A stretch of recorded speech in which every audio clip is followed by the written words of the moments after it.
కేంద్ర బడ్జెట్లో తెలంగాణకు అన్యాయం జరిగిందంటూ రాజకీయ పార్టీల ఆరోపణలపై కేంద్ర సహాయ మంత్రి బండి సంజయ్ హైదరాబాద్లో స్పందించారు.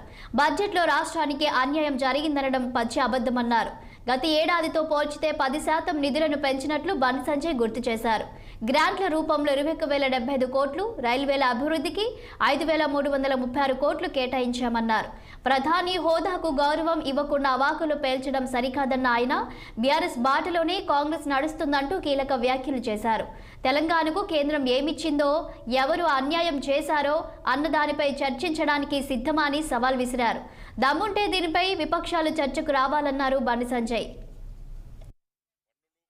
సహా వివిధ రూపాల్లో తెలంగాణకు 1,08,000 కోట్ల రూపాయలను తెలంగాణ రాష్ట్రానికి వివిధ పన్నులు పథకాల రూపంలో కేంద్ర ప్రభుత్వం మొన్నటి బడ్జెట్లో కేటాయించడం జరిగింది.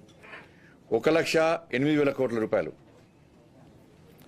ట్యాక్స్ డెవల్యూషన్ ద్వారా 29,899 కోట్ల రూపాయలు గత ఏడాది కంటే 10% ఎక్కువ కేటాయించడం జరిగింది.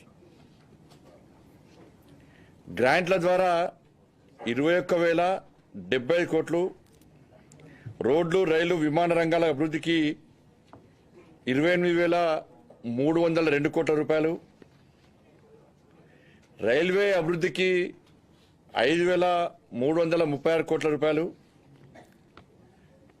హైవేస్ విస్తరణకు 15,640 కోట్లు,